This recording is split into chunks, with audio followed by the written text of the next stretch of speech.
Oh, I see Meemaw's in chat. I'm the late one today. I was early the other day, but I'm late today.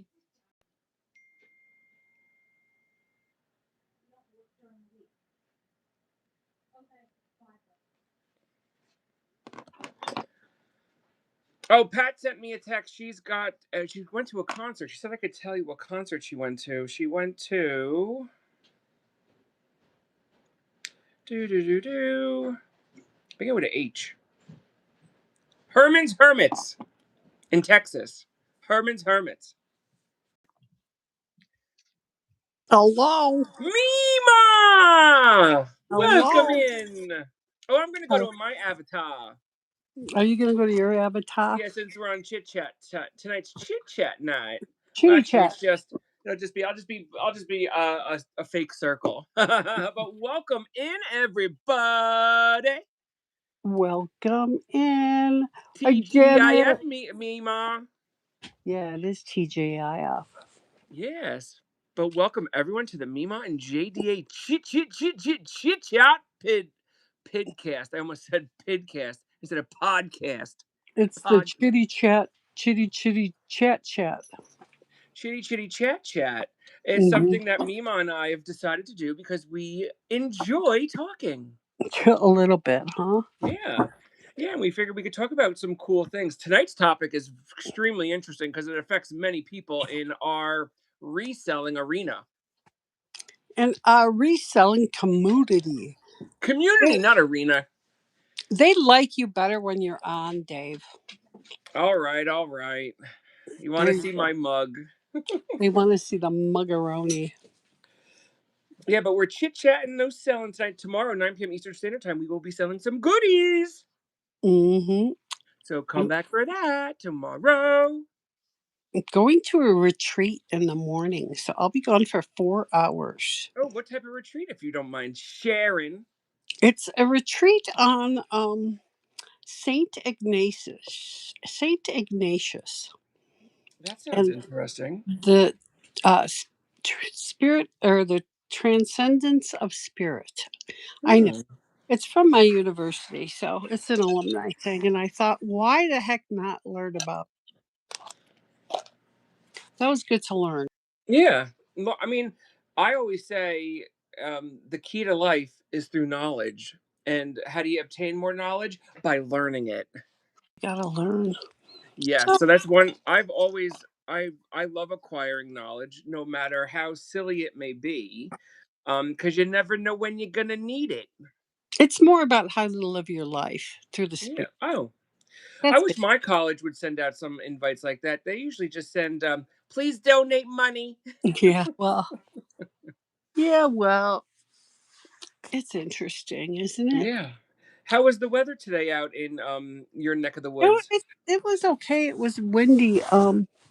Just windy. I started getting a migraine when I went to drop off packages, so I'm kind of out of it.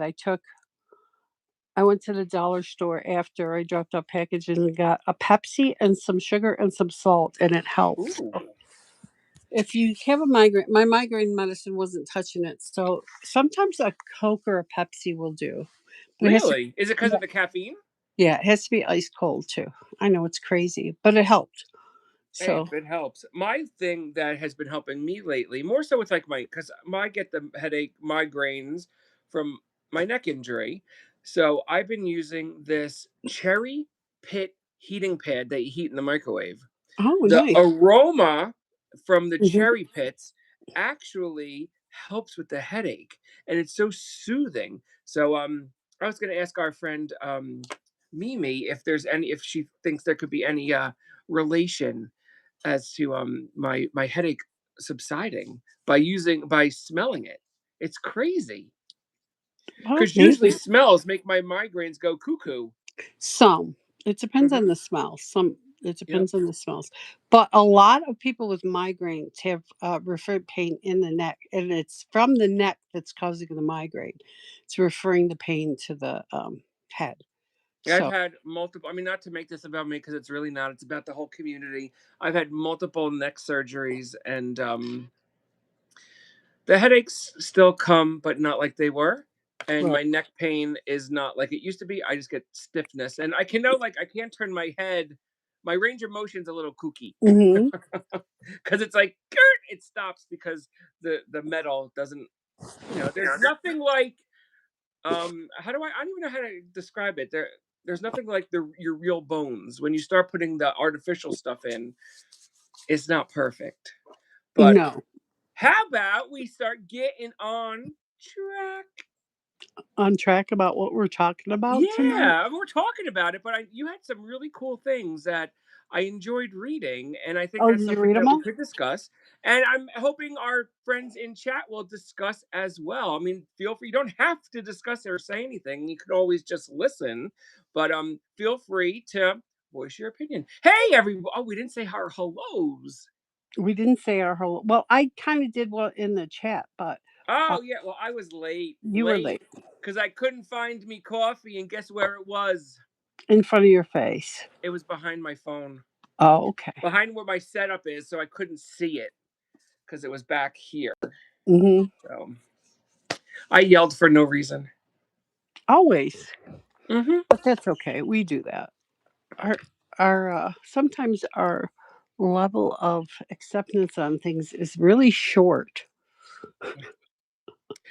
Let's say hi to me too. And I see Steph Davis and Janet. Oh my gosh, I was thinking of Janet again today. Every time I see a vignette, I think of Janet. I really Cool. do. So what? So where would you like to start, Miss Meemaw? Well, I kinda wanna start by just saying that we're not necessarily talking about ourselves, we're talking in generalities tonight. So it may hit sometimes the things that we talk about may be personal, but mostly they're generalities about people who live with chronic illness and who resell or thrift and resell. So that's one of the things I wanted to say. But here, can I add something in? Did you notice? And tell Yes. me, and even anyone in chat could jump in. I would say the majority of resellers and thrifters that I have had personal like contact with has some sort of ailment and Right. look to reselling to help like boost income. Right. There's a lot. Yeah, there really is There's a a lot. lot. So the first thing I think I should explain, and I sent you, if you could put the picture up, can you I put don't the know how to picture? do that, but I can through my phone. Through it, you won't see my face, but Yes. the first picture you sent to me, correct? Yeah, the first picture I sent to him.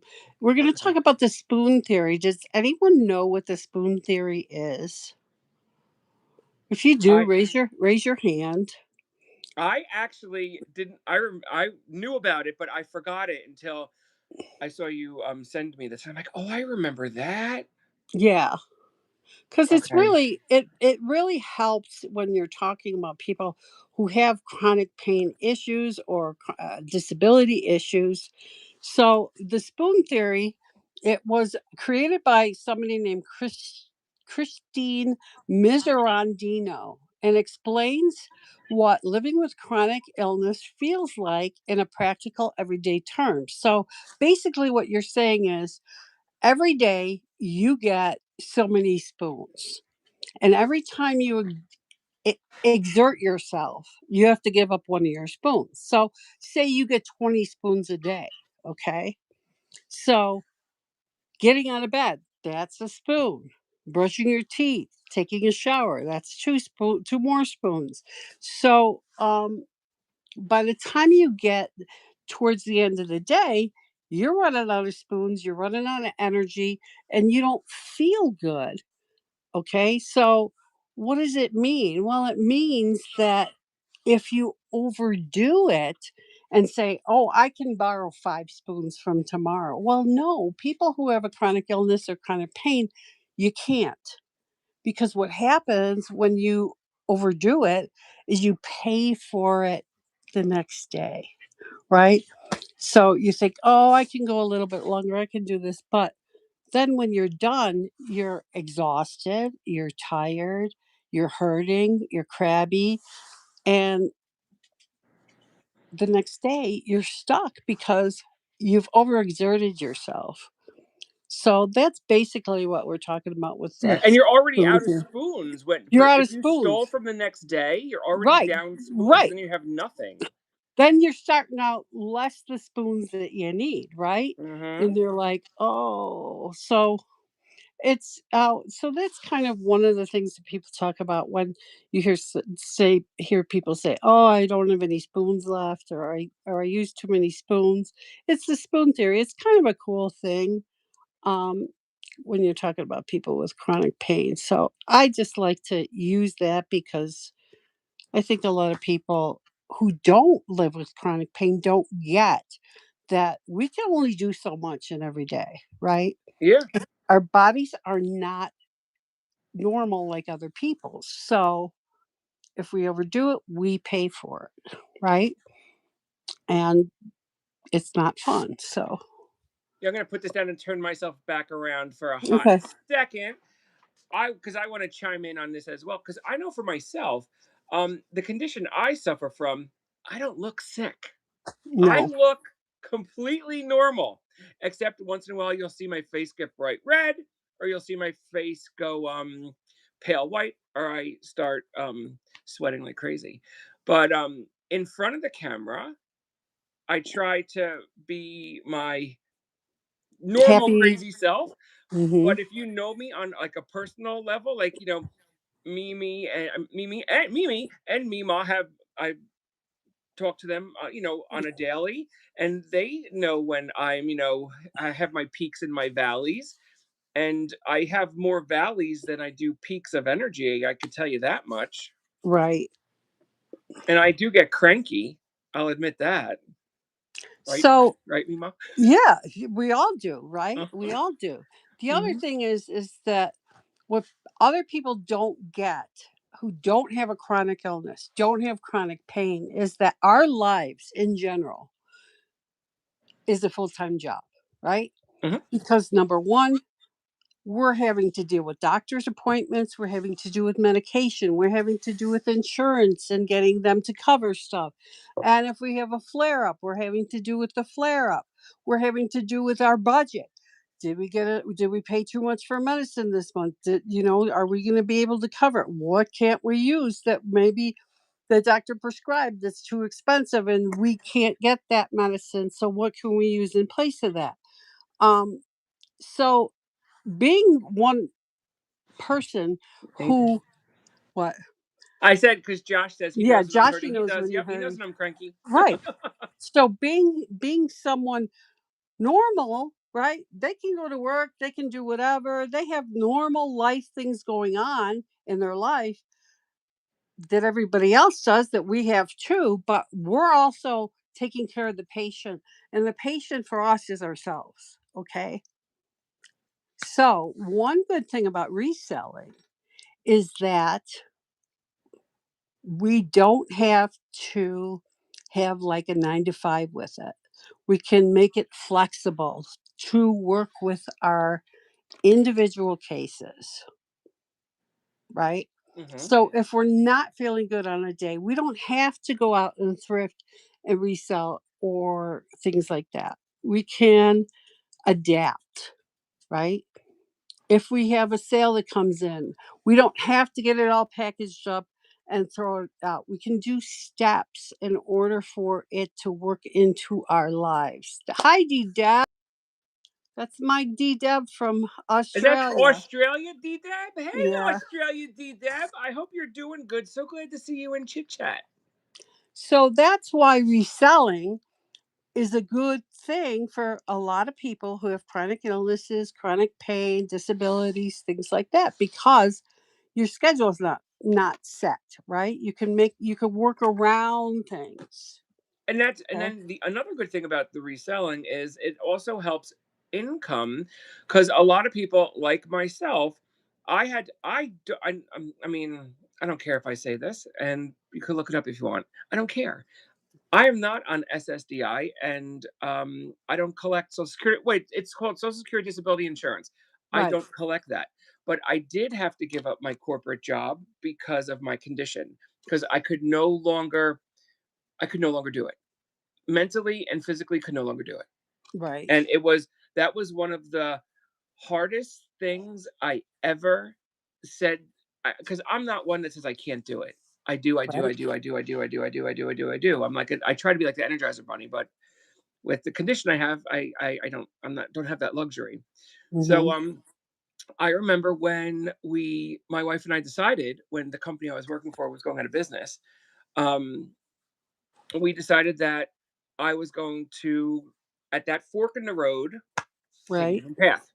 And I chose this the reselling path, um, because of what Mima explained, that I can make my own schedule. If I need a week off, I could do it. You know, Mhm. if I want to work at, if because I slept all day and I'm up all night, I could work all night doing it. You know, Mhm. so that's one reason why it works for me. I mean, I know I'm a little different than the norm, and I know I'm very blessed with what I have been given, but I lost and that's the other thing. I lose my train of thought. So if you ever see me, like even in regular live streams, like I lose my train of thought, that is one of the signs of my condition. Is you lose your train of Aphasia. thought. Yep, you lose your train of thought, and it's usually because of exhaustion. Mhm. And I always have bags under my eyes because I'm always sleepy. Because no matter how much I sleep, it seems to never be enough. Right. So, one of the things that you can do if you're someone with a chronic illness or chronic pain or disability is you can resell, okay? And what you can do is you can make it adapt to your life, okay? So, instead of going out like picking up thrifting or going through all your sources, estate sales, whatever, coming home, taking everything out, washing everything, taking your pictures and listing it all in one day, you can break it down into segments so it's obtainable for somebody who has an issue, right? Mhm. Some people hire people to do it because they're bigger and they've made a lot of money. But if you're trying to make more money, break it down. Shop one day, the next day, clean everything up. The next day, take your pictures, and the next day, list. There's no set rules how you do things, right? Mhm. But Absolutely. but you make it adapt to you. And you hear people talking about niches and things like that, but finding what your niches are and things like that. But what helps me is to find smaller items that I can handle boxing up quickly. Jewelry's one of them, mugs are another, that aren't heavy. When I have more sales, I can put them all in a bag and carry them, and it's not going to kill me to carry, 7 or 8 boxes of mugs that I sold, right? So you do it for yourself, and you're not trying to appease anybody else, with what you're doing. You're just taking care of yourself. What do you Mhm. think? I agree with you wholeheartedly with the I need to learn to, and we've had this conversation to, because I've transitioned to sell jewelry more than I've Mhm. been doing my vintage decor, home decor. I don't want to give that up because I enjoy it, but I have to scale down on the size of the items that I sell because it's overwhelming. And unless you live in one of our shoes, you have no idea what's going on. Right. No clue. No clue. Because I've heard it and it's so frustrating. That's why I've always kept my mouth shut with what's wrong. Because I would never want someone to throw in my face, I'll use it as an excuse. It's not an excuse. It's my life. It's a life that I unfortunately have been given, and I'm now Mhm. trying to transition to it. And it's not easy. I've been dealing with this since 2010. I think it started, or 12. I Mhm. forget the year, but it's not easy. It's not easy. So, here's the question for everybody. What's one thing people don't understand about living with chronic illness? And I've seen it twice. Mental pain is also debilitating. Okay? So that's one thing. What else? You have the physical debilitation, the physical unable to, like my issues is walking. Mhm. Sometimes I flop over. I mean, how many people have been in a live stream of mine where I flop over and fall? Or I you can drop laugh some, about it, but it's a serious thing. I could really hurt myself. or you drop something, And and people that's just on. think you're clumsy, and Yep, and that's not why you it's not drop the things. case. My No, hand, like literally, there's a. I was taught or told or learned with my condition. There's a disconnect from my brain to my hands, right. hands and legs. It's crazy. It's crazy. I Um, mean, Janice says it's that exhaustion that can manifest itself in other illnesses. True, hmm true, and exacerbates other illnesses. The other thing is that uh, if you're look really good, like you look fine. Nobody can tell by looking at you yeah, not at what all. you're going through, and no one can tell by looking at me what I go through either. Oh, you look so good. Oh, that's great. But we learn to hide our illnesses because after a while people don't want to hear about them anymore. So Yeah, we learn to be quiet about them too. but that's one word that you just said that like it like eats me alive when someone that knows you are suffering with an ailment and constantly will say you look great. I Mhm. may look good, but I feel like shit. Right. Excuse my language, but that's Right. exactly how I feel at times. And it's Mhm. a lot of the time, not just once in a while. And the other thing I get was, "Oh, well, we didn't see you a lot before," and now we're seeing more of you. Well, why don't people ask themselves, why might that have been? Could it have been that I was really, really sick and I couldn't do things more? Right? What? What Stephanie Davis just said irks the shiitake out of People me think because that because is you so look good, true. you are lazy because you can't do things. Yep, they think you're lazy, right? And Stephanie hit it right on the head. we are some of the least lazy people because here's what we do. And I'll tell you, when we feel good, we have to make up for lost time. So we do as much as we can until the point of exhaustion because maybe we didn't feel good for 2 days before. So we have to make up for it. So we'll push ourselves and push ourselves and push ourselves so that we can make up for everything that we didn't do when we couldn't do it. And then we're exhausted. hmm And then it kind of like uh does that spitball thing where it keeps rolling and we're stuck, right? And Janice says that's your strength. Amen, says Sue Stewart. But the other, like, Yeah. this is the other thing. Like, I wanted to say, every day for me, I'm always grateful to wake up Hmm. and see that I'm here for another day. I Right. love that.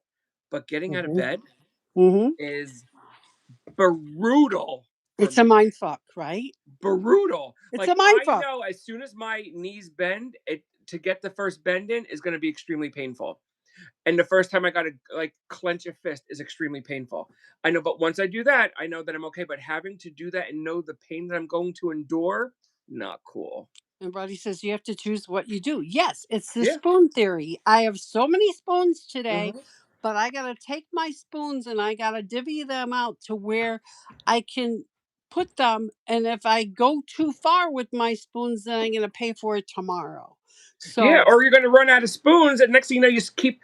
It's like you steal from Peter to pay Paul, and before you know it, you're completely burned out. totally burned out. Yep. So And I've that's been there why, before. yeah, that's why I'm saying, as somebody who resells, we have to learn how to pace ourselves. Yeah. So True. and So everybody's true. pacing is different than anybody else's. hmm How I pace myself is different from how you pace yourself and how somebody else paces themselves, right?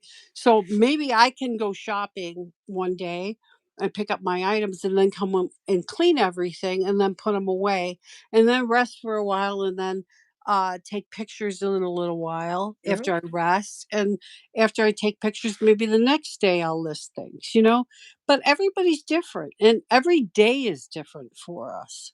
But you want to know something? I thank you so much, Jenna, what you just said. I appreciate that. And just to like to expand on how she says we're inspirational and she gives us much respect.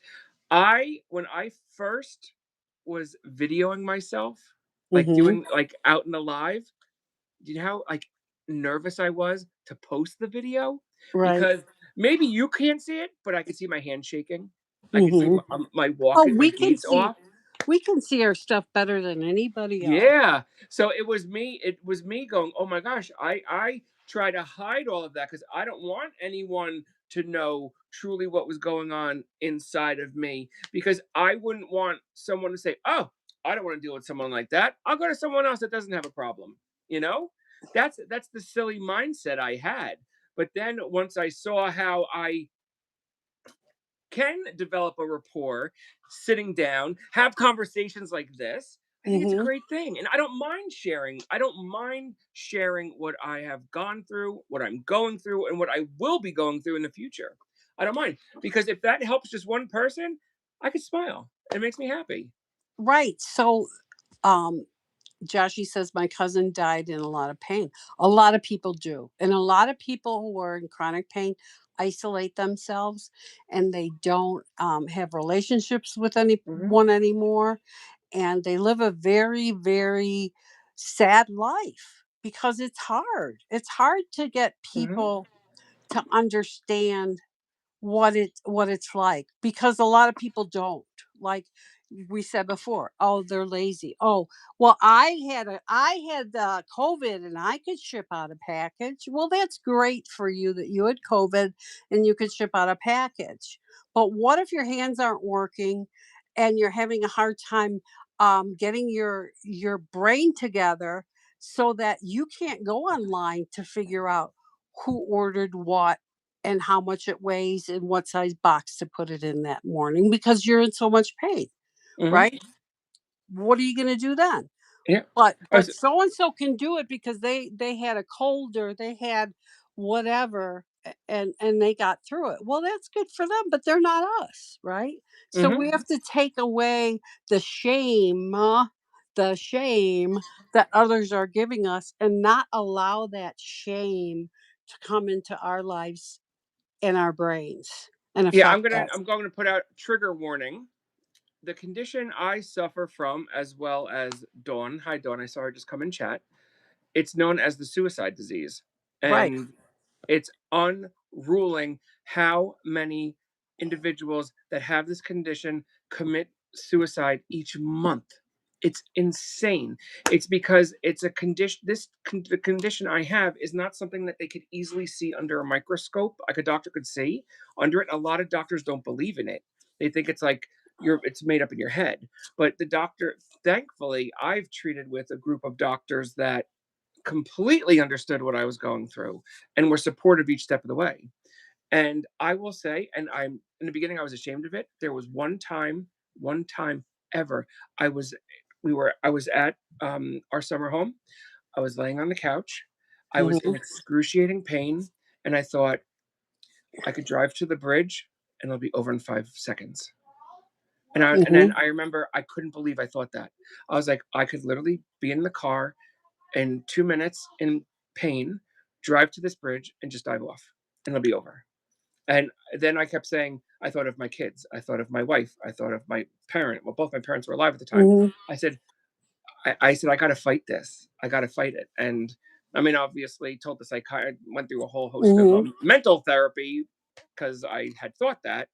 And I don't mind sharing it because, again, if it could save one person or teach someone something, we've done our job, right, Mima? We just have Right. to help one person, and our job is done. We've done what we've set out to do. So, Um, Dawn says I just had a friend from church, Michelle, just commit suicide about a month ago. Yeah, it's hard. I mean, I've had migraines that have lasted more than a month long straight, every day, every single day. And you get to a point where you can't take anything anymore, right? You're just like hanging from the ceiling by your fingernails saying something's got to break here, and you have those bad thoughts that come into your mind. And then what you have to do is you have to say, well, what haven't I tried? What else can I do? I just W- have to run w- and do a fuse blew. I'll be right back. okay, you're like, what haven't I done? What haven't I tried? What else can I do? Who can I reach out to? Is there a doctor I can call who maybe can help me break this cycle? And what I've learned through advocating for myself is that I have to advocate for myself. I have to reach out and I have to tell my doctors. I don't have to white knuckle things anymore. So I have to tell my doctors exactly where I am and ask them for the help that I need. So if I think that maybe getting a trigger point injection and numbing my head and my neck will help me, then I can message my doctors and say, I need to get in as soon as I can, and let's try to break this cycle. Let's try something else.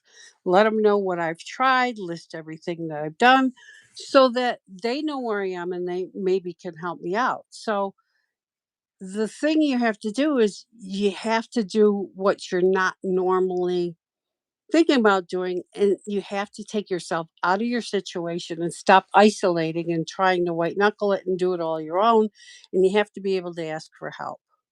So because this is a doctor in Michigan thought it was nerve damage. Yeah, I've had doctors think I had a million and one different things and want to do 10 million different surgeries.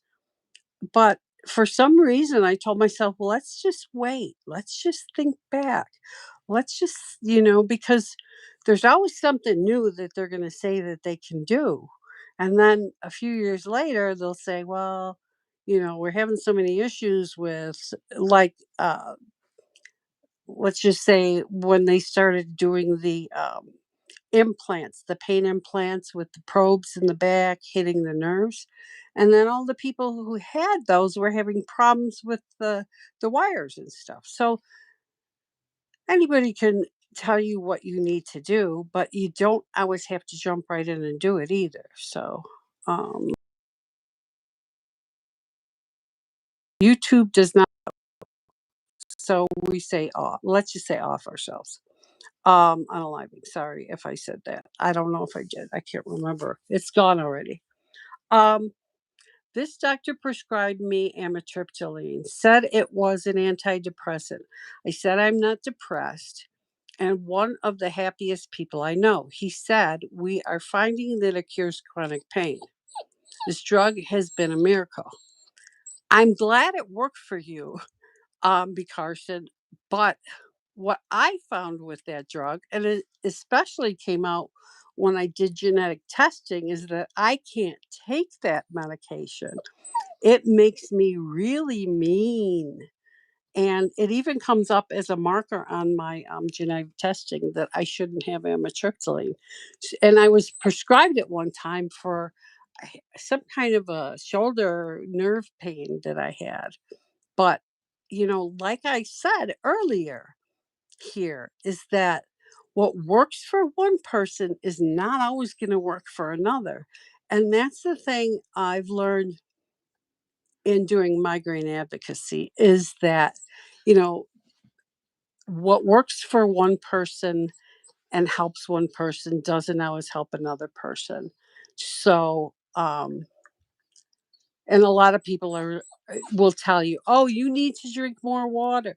Oh, you're dehydrated. Oh, my cousin had a headache and her doctor gave her such and such and she's really really well." But that's great that it helped that person. But it doesn't help everybody else. Let's see.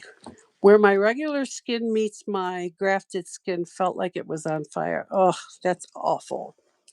Um, Dawn says, please stay away from gabapentin or Neurontin. Worst mistake of my life. I was on those two medicines for a short amount of time when I was first going through trying to figure out how to help myself with doctors and my neurologist. And I had one of the top neurologists in the state here, and he's on all the US news, whatever reports as the top neurologist, but he couldn't treat migraines. And he was getting frustrated with me until I finally had to break up with him. But I was on really high doses of anti epileptic medication. And because my case is different, you can't treat them all the same. And for migraines, I don't know about for day, but for migraines, one thing that I've learned through working with different doctors is that doctors, neurologists only get a very short time where migraine is taught. Maybe 2 weeks tops, maybe 20 hours in the classroom. And that goes for a lot of other ailments. Probably what Dave has, it's a very short discussion about what it is and how to treat it. So, what I've learned is that you have to find a specialist, somebody who's trained in the area that you're trying to work with and trying to help yourself with. So, for me, it's opened up a lot of doors. And for a lot of people, gabapentin is a great medication. For me, it wasn't. So, it didn't help me at all. B. Carson said, I had to break up with my typing because YouTube would only allow me to type so many words. Oh, yeah, that's true. Just type as many as you need to, B. Carson. So, what does reselling do for people like us, people who have chronic ailments? What is it? Well, for me, if I didn't resell and supplement my income, I'd be in a really bad way because what I live off of without my supplemental income is not enough to get me through. So it's kind of a necessity for me to go out and thrift and resell. And it helps me. Not only does it help me mentally feel like I can take care of myself better, but it also helps me um, not depend on others as much, like my son who lives with me, um, and things like that. So it makes me feel better about myself. Let's see. Dawn says, it destroyed all of my stomach muscles, and I will be going through a total complete stomach reconstruction with the muscles from my sides after they muscles. Oh my God. Well, like when I was first having migraines, one of my doctors said, well, take Tylenol and ibuprofen and mix them together. Well, when you have someone who has chronic migraines and you're doing that every day, what do you think the ibuprofen is doing to your stomach? It's 600 milligrams mixed with Tylenol. It's doing the same thing. I think I got an ulcer back then. And then, because I was doing when the Advil first came out in gels, because that worked faster. So it worked faster in helping the pain, but it didn't do anything helping the stomach because that Advil was going right to the stomach and affecting the stomach. Yeah, and the kidneys too, right? And the liver. So, um, what about some practical tips for people who are chronically ill? Yeah, it eats your stomach lining and your pipes going down. It certainly does. So, practical tips for resellers. Okay, like I said, who are chronic, have chronic illness, chronic pain, mobility issues. Source lighter items, jewelry instead of furniture. So you're not going to be refinishing furniture.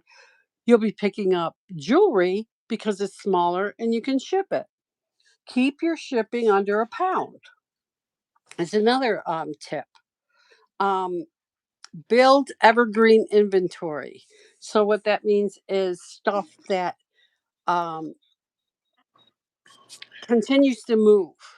Okay, stuff that you can add a little bit to, and you can set in what goes in comes out, what goes out goes in.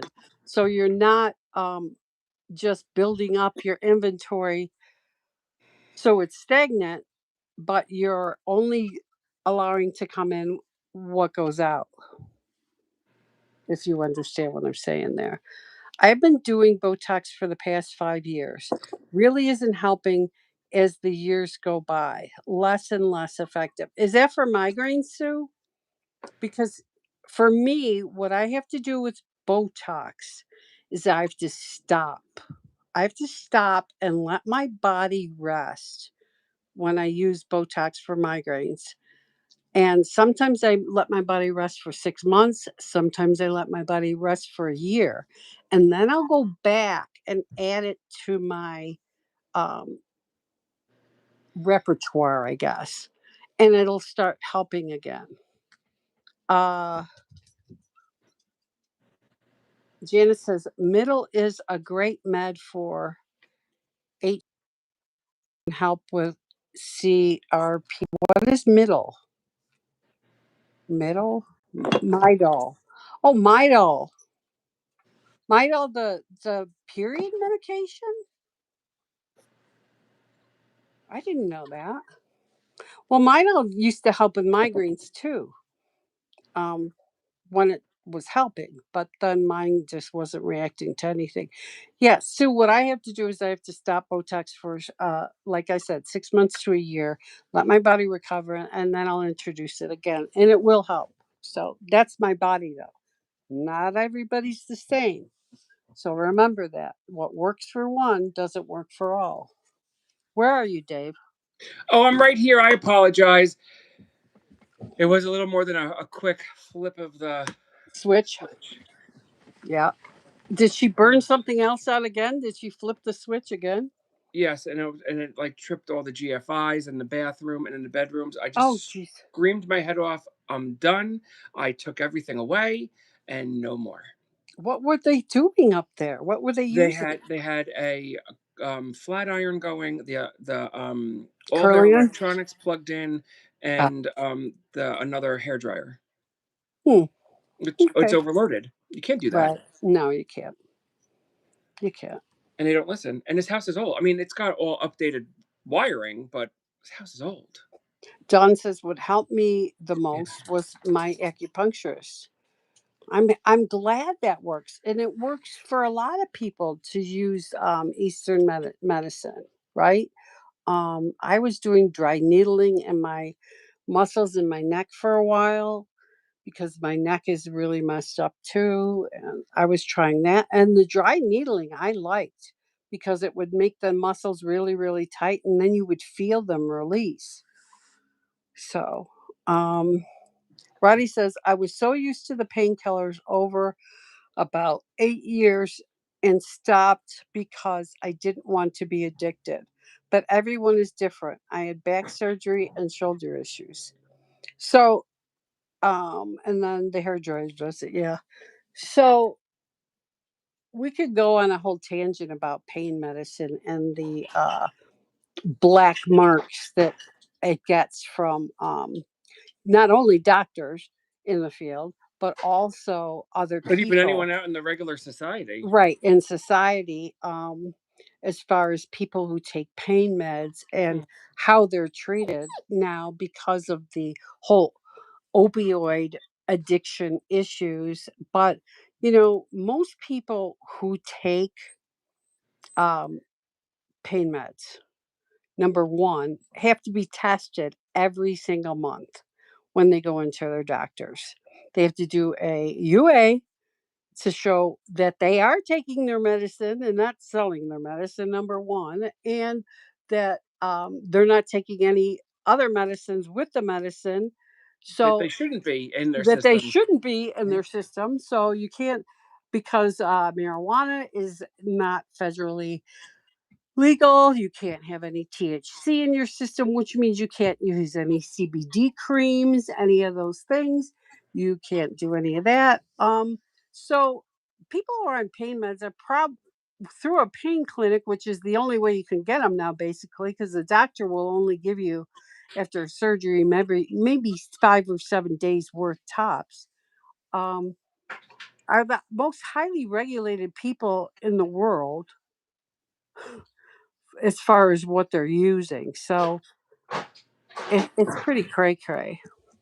And I think my personal feelings are that pain medications were overprescribed back in the day until all these regulations came in. And then they cut people off. And when they cut people off from pain medicines, that's when the people went out into the street and were using whatever they could get to deal with their pain because they weren't being treated properly. And I think there's a happy medium in between, where if people have chronic pain, I think they should have to suffer, but things went too far. So I hope eventually they'll figure that out and people will be allowed to have pain medicine when they need it because there are some things that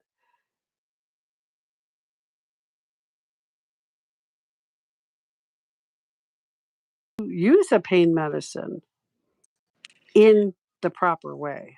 Yeah, so I mean, my thing, like, or my comment on this is there are so many people that use it wisely, use it as directed, that Right. I really, I mean, I know they said there's this huge pandemic, and there is a problem, there definitely is, but as long as you use it the way it's prescribed, as your doctor tells you, and you don't deviate from that, there shouldn't be a problem. And like Mima said, I know personally, I get tested every month to make sure what's in there is in there, and what's not is, and what's there's not supposed to be anything else in there.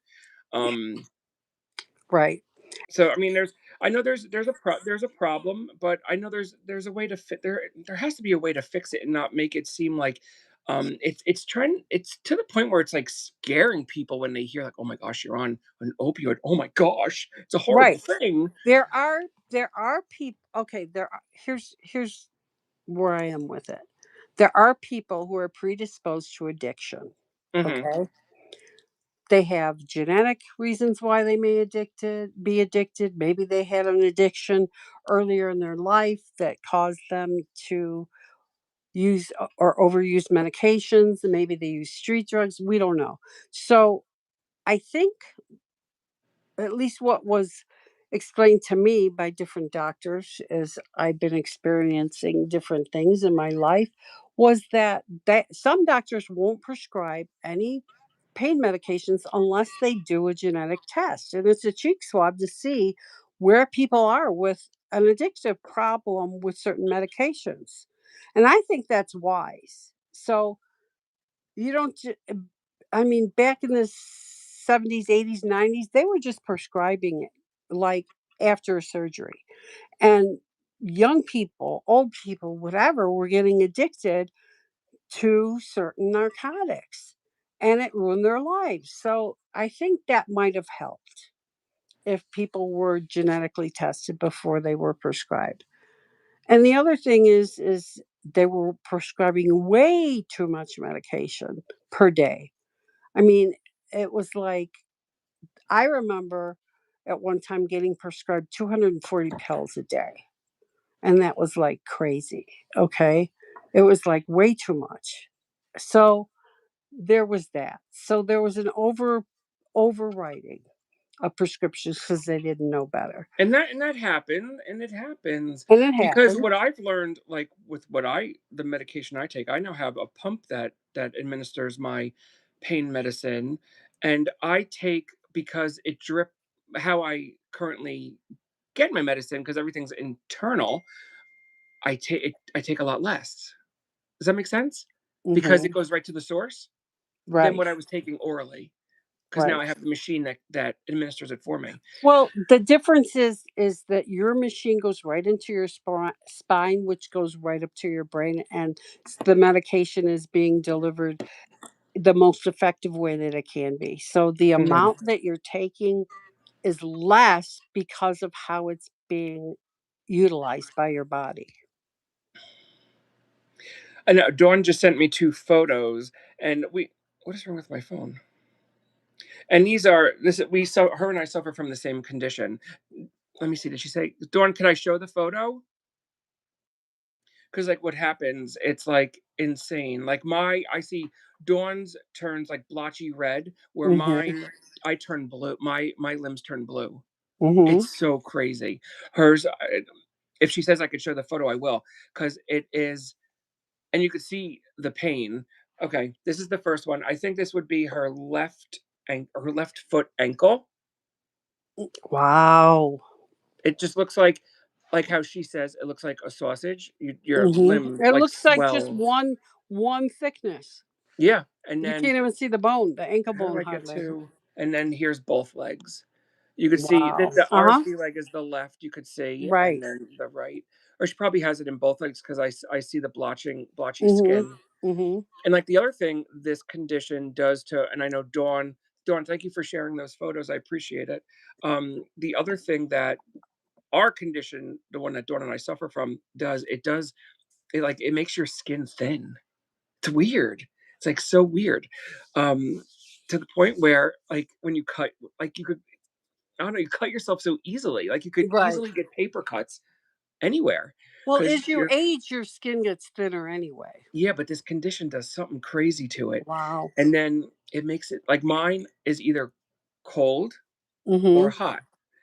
So when you see me have, like when I always, like, say, like, I'm cold, it's Mhm. like my literally, I could look at one of my limbs, and one of my limbs will have, like, a blue tinge to it, and, when I'm hot, I don't get the red blotchy skin like Dawn had, because that usually Mhm.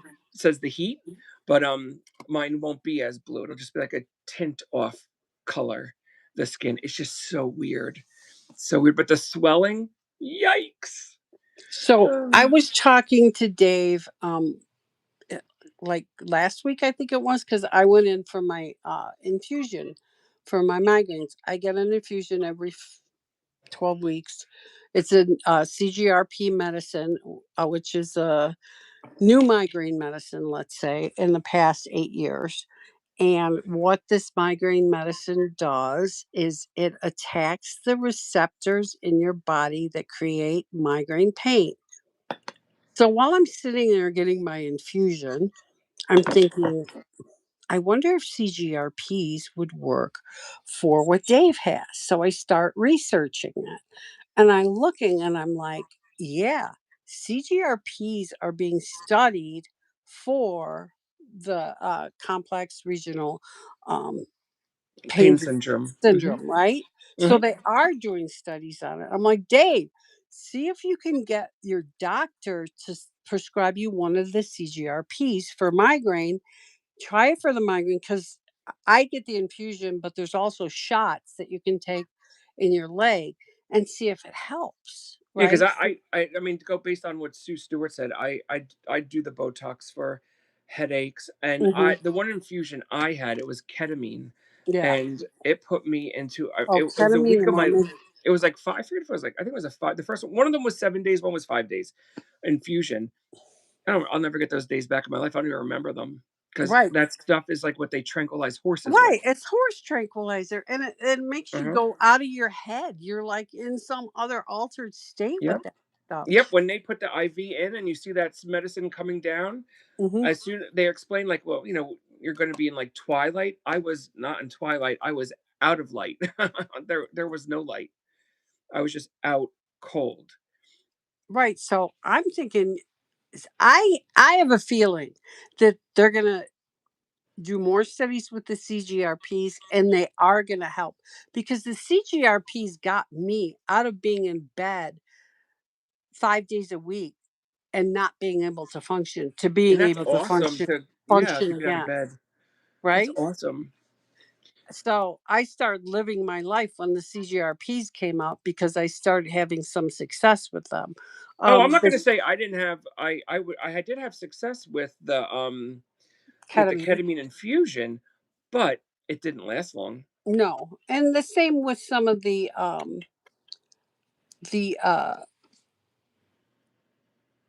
shots, the CGRP Mhm. shots, the Emgality. I didn't have a Jovi, I didn't do that, but there's another one I forgot. It starts with an A. Amuvig. Those shots, when I first started taking them, worked, and then they went right. So Kaput.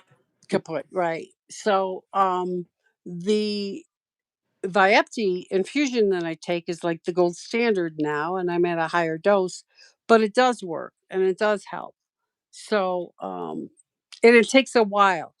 Like people say, "Oh, I tried it for 4 months and it didn't work." No, that's when it starts to work. At about the 4th or 5th infusion, it doesn't like click right away. It takes some time for your body to build up. So every like I said, remember this. Everyone's different and you're going to react, especially to neurological issues like these complex pain syndromes, these migraines, right? Everybody's going to react differently to the medications. Yeah.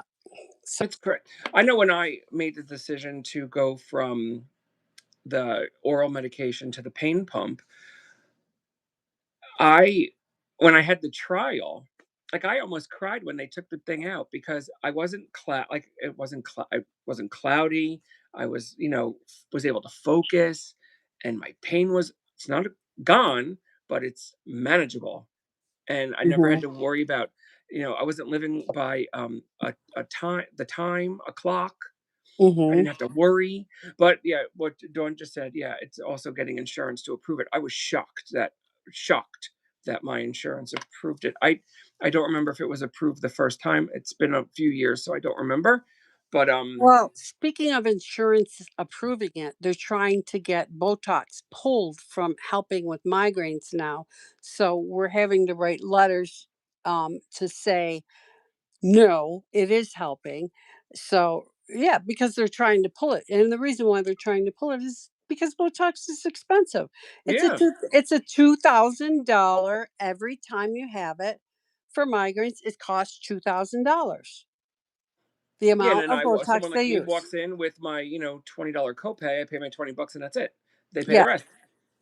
not for me, it's $200. So that's why it's hard. But anyway, so yeah, so right now, and it's coming up, and I have to write letters by next week, um, and say the Botox is helps with migraines because they're trying to get it pulled off the market. The insurance companies.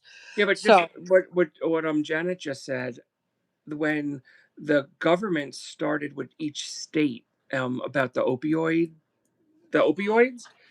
it was craziness how, like, people were being it was just being taken away from them, and you can't just stop that. If you've been taking that stuff for an extended period of time, you can't just stop it. Like, you'll get very sick and fast. right. It's So crazy. I know here's I an even had when I switched from the, the oral meds to just the machine, I didn't know what it was because I was like, it was just weird. And they said that was my body going through, I don't want to, I guess they did use the word like a withdrawal, but mhm. it wasn't like a full withdrawal, but it was a somewhat of a withdrawal. My body was getting used to the new, I guess, amount that was being given. It was weird. It didn't last very long, thankfully, Well, but I've read some here's the horror thing. stories. Here's the thing. There's a difference also between dependence and addiction. Yeah, And a lot of people think, oh, they're on pain meds, they're they're addicted. addicted. No, It's there's a dependency. dependence. Your body has a dependence to the pain medicine. So what you do when you transition from a pain med to a different pain med is that you slowly wean your body off of it.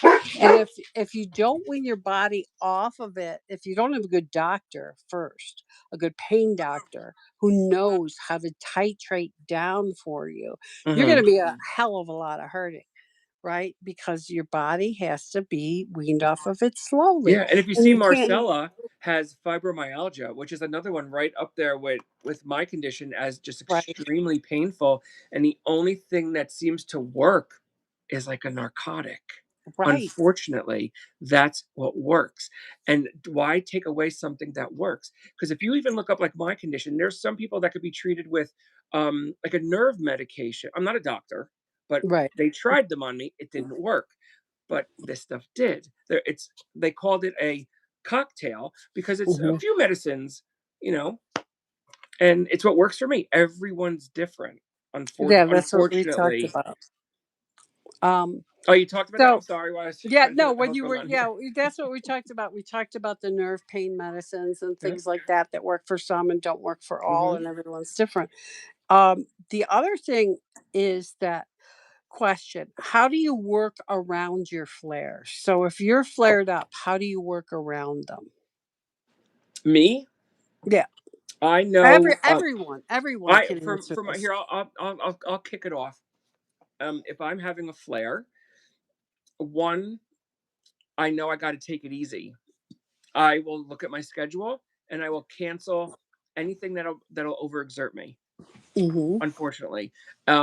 Depending how bad if it's a bad flare, I cancel everything, and I have to have I call it, a lockdown, where I literally just have to relax and try to, like, I don't want to say suffer through it, but on a normal flare, like a reasonable everyday flare, it's you got to know your limitations and don't overexert yourself. So my biggest thing is I make sure I don't overexert myself because that could send you into a worse flare. So I know when Dave doesn't respond to me for a few hours per day, that either he's driving someone somewhere for 6 hours and he's gone, or he's going through an issue. Hmm. So sometimes I'll just say, "Are you okay?" Yep. So I know he'll answer that one sometimes and be like yes or no or whatever. Yeah, but I know when he doesn't answer that something's going on. Hmm. Okay, and what I think you'd do the same if I didn't answer. You'd Yeah, be like, "Are you all absolutely. right?" Yep. So I well, when you were watching your cousin, I guess it was yesterday. I was like, "Yo, Meemaw, where you been?" yeah, and I was running around with her, and she was funny. She was funny yesterday. She made me buy her dog a toy at. We went to. I went to get bags at. Hobby Lobby, jewelry bags and stuff. And she's like, "Oh, I want to bring the dog a toy." And I'm like, "Okay." Oh, look at what Janet just said. Janet. She just said she lives rural and she has the garden and chickens and such. Let me tell you, I used to be like so into like if you came to my house, like I was all into about the shrubs and all that, everything being like meticulous. Mhm. My condition took that away. I can't do it like I used to. But when I need to cool my jets, I have these, my kids call them bonsai trees, but they're not bonsai trees. Like I like 10 of them in the front along the side. I'll show them one day and I hand trim them. And if I'm having a flare and I need to like put myself into like a relaxing trance, I'll do that. Where I have a low chair that I could sit in that's comfortable and I'll sit and do that and then um not try not to think about it. Mhm. We yesterday when we were shopping, I went to the it's kind of like a feed store, supply store here. It's called Murdoch's. They have different ones across the country, but we're sitting in the dog feed, and I'm hearing all these beep beep beep beep beep beep beep. They were getting in like cases. I'm talking 50 cases of baby chicks, all different breeds Oh, in where the was that? store in the supply store. That's so So cool. I took my cousin. We were looking at the different kinds of chicks that they were selling, and they were like, you could buy a chick for like $5.79 or $6 or I know I need to get. I want to buy I had Rhode Island Reds and I had Jersey Giants. Those are the yeah. You chickens should. yeah, that's what I had. I need to do that again. The one reason I got rid of them is we moved up Hmm. here, and the people that bought our house, I was like, you can have them. You can have them because Hmm. I already had the whole setup there and everything. But I just want to say, like Marcella says, when she's under a lot of stress or a big workload, she knows she's going to be in the bed for the next 2 days. Right. Case and point. Case and point. Like when I dealt with my dad's passing, I was like a train wreck for months with Right. the increased pain from the stress and the anxiety. It was unreal, unreal, and I didn't know where to turn or what to do. And then that's when I was put on another medicine to help cope with the Hmm. anxiety, Hmm. and I had to get things signed off on before I was allowed to take it Right. because of my pump. Right. I had to Well, get both my doctors there's had a to black agree. box warning between the two medications Hmm. that says you shouldn't take both of them together. But But when you're in ironically, I took them together in the past, but Right. I hadn't for quite some time. Right. So and I only take it as As needed. needed. Right. But and then what B Carson had said, before she had relief from any of the nerve damage, she would load her mail truck. She worked for the Mm-hmm. USPS. She would drive to her first stop and just cry in pain. Unreal and unacceptable. We live in a country that has all of these things readily available Mm-hmm. to help. And I think I don't like talking politics, but sometimes I think it's Mr. Uncle Sam that gets in the way with So some of this stuff. Dawn said my pulmonary PA figured out my new immune system issue. Cancer of 0.00 immune system. I am now of 2 times a month gamma guard infusion. Yeah. So if they are listening to you, okay, so sometimes you have to be the squeaky wheel.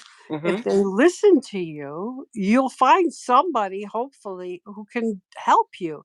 And that's why I say you got to find a specialist who's trained in your illness, because if you don't find a specialist who's trained in your illness that you have, You could be in trouble.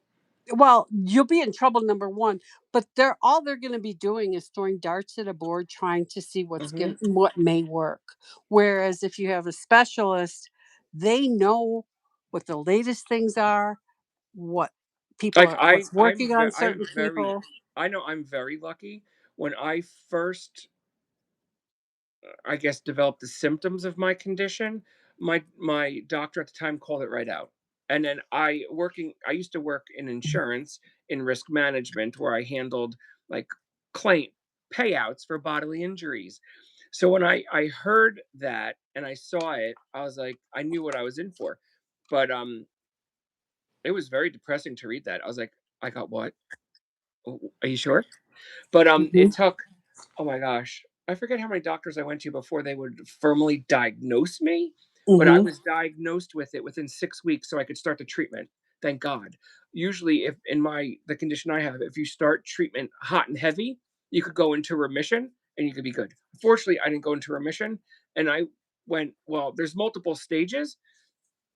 I went from stage 1 to stage 3 within those 6 weeks, mhm. so it meant permanency. But I I'm s I've yeah, been lucky that it hasn't spread. It spread. It started in the right leg. I now have it right leg, left leg, hands, um, lower abdomen, but it's stopped and it hasn't moved in years. Knock on wood. right.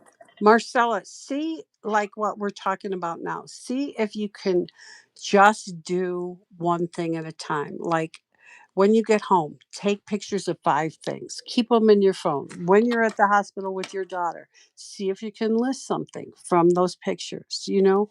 Just try to limit, but keep yourself moving, you know? If you have orders, try when you get home to put them in the box and put the label on, and, try to do 3 or 4 at a time. Just do what you can do, and But if I you just like can't. what you said about taking the photos. I always when I would list when I oh my gosh, when I list online, I did it like ass backwards. I Mhm, took the pictures, I made the listing, and I would write up the listing, then I would type the listing, then I would enter the listing, and then I would accept the listing and then post the listing and make it live. I did it so ass backwards, where you should take all your photos first, just like you said. So then mhm, if you are like if I was say at the hospital or even going for one of my treatments where I mhm. have to sit there and do nothing, I could be doing that. That's the Right. one thing I liked about this reselling.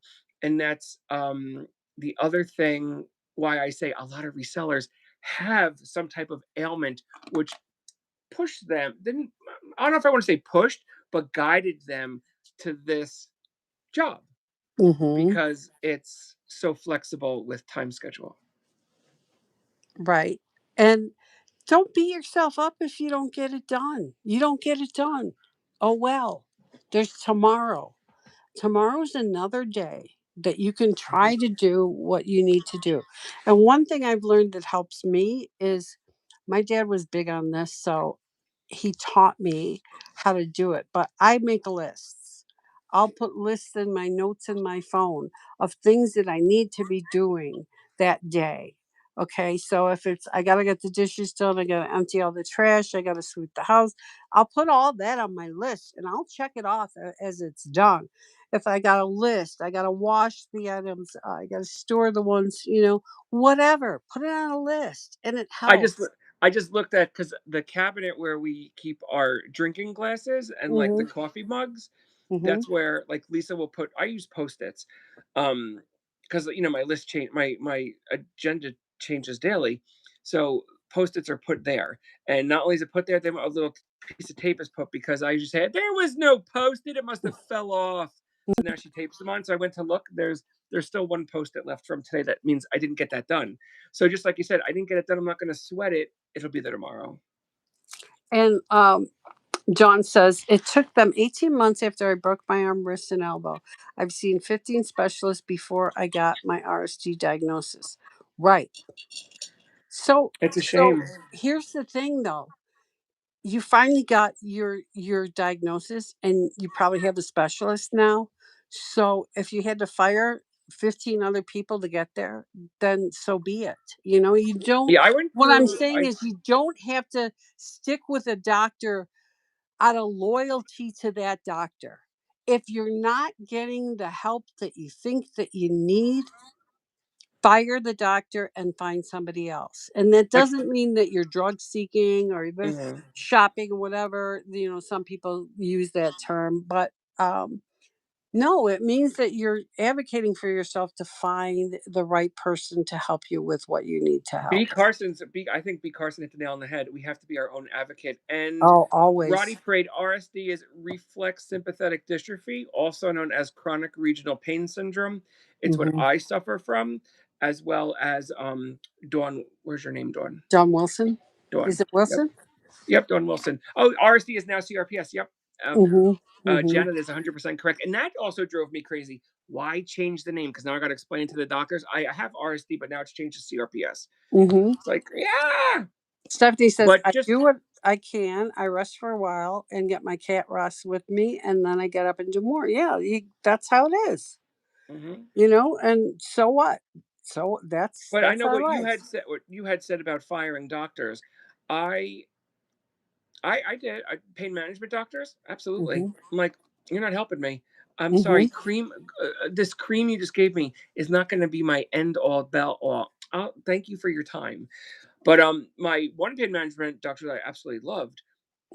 When we decided that I was going to switch to this machine, have this Hmm. machine implanted, I had to go to another pain management doctor, Hmm. where there was a neurologist and him implanted it, and he's amazing.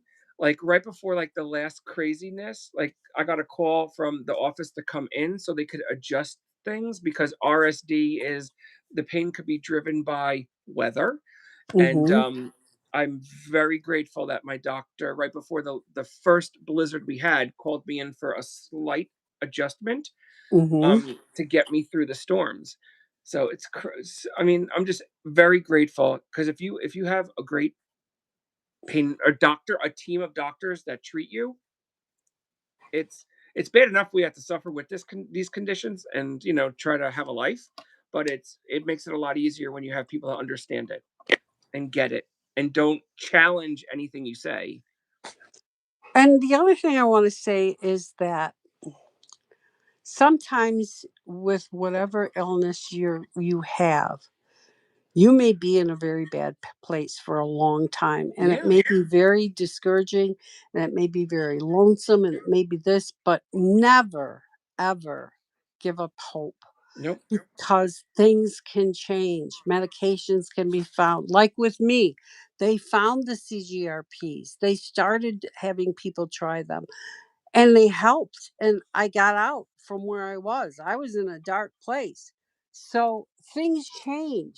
So don't ever give up hope that things aren't going to change, and don't also um say, well, everything happens for a reason and I was bad at one point in my no, that's a bunch of bullshit, right? You weren't bad and that's not why you're sick. Hmm. Okay. Things happen because there's a reason why your body is reacting the way it is, and they will find it out eventually, and they will fix it eventually. And then, One because when I first was diagnosed with this, I did the why me, why me, why Mhm, me. And then mhm. after a few years of therapy, I realized and learned this is was always going to be part of my life's journey. And It the was other thing always that's going to be part of my so life's journey. important, and I think that's one place that Dave and I both have uh, gone through and done, is that we had therapy going on at the same time we were diagnosed, and Hmm. continued with our therapy, and continued getting the mental health as alongside of the medical help, the Yeah, physical help. You I'm have to. I It's was it's so grateful that I was forced to go into therapy and then to see a right. psychiatrist. And I You was have diagnosed to. with anxiety and depression when I was first. I didn't realize I didn't even know what it was. I'm like, I didn't know that was anxiety or depression. I just thought I was having an off day. And And then, like, when I explained that one evening, how I felt like I'm done, mhm, thank God for all the therapy and everything I did have, because then you when recognized it. I recognized that I was in a dark space, and then I Right.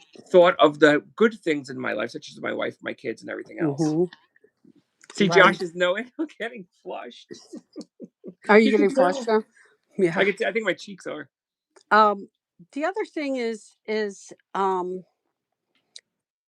even though you have a chronic illness, it doesn't change your value as a person. You're still a valuable person. Mhm.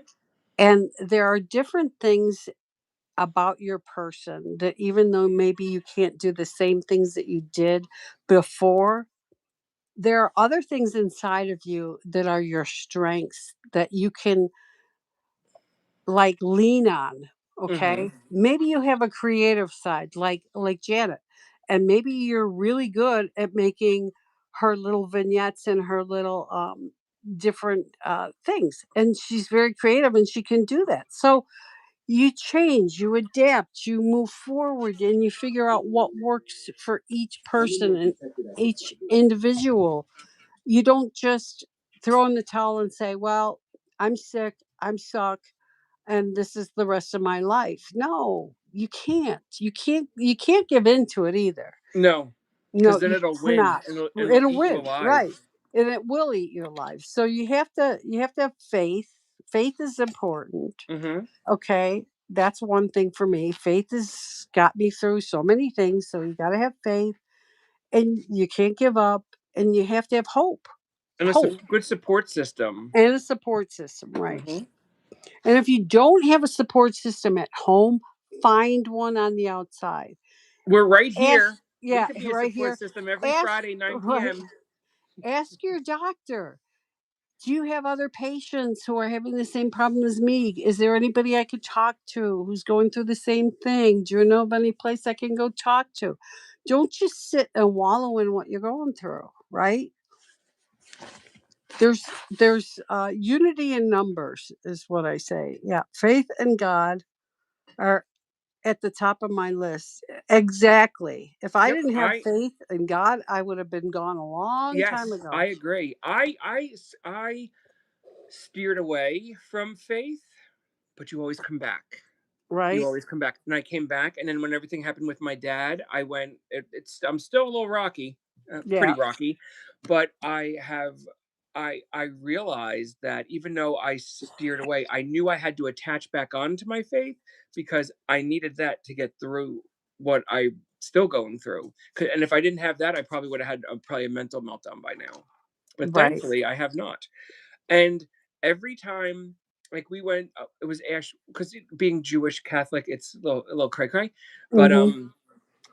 Ash Wednesday was just a week ago, and I went with my daughters to church to get our ashes. And let me tell you, the sense of like, you could feel like your faith and like energize you Mhm. is a wonderful thing. So of course that stirred me back up to make sure, because I don't mind sharing this. Do I pray every day? Absolutely. Do I pray Mhm. for my friends? Absolutely. But it made me want to do more in the faith department. And So so I'm still working on that. Joshy Boy wants Janet to have his number, and Janet wants All right, I'll make sure I'll transfer it back and forth between them. right. So um the what was the other thing I was thinking about? I lost it now. Hey I don't. Janet, do you have RSD as well?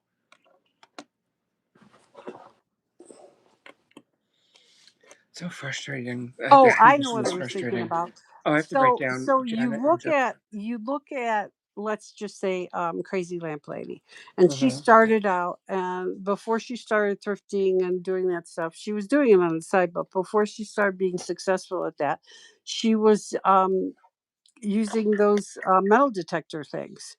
And then Crazy Lamp Lady came up and she was being successful at that. And then she was making money doing that.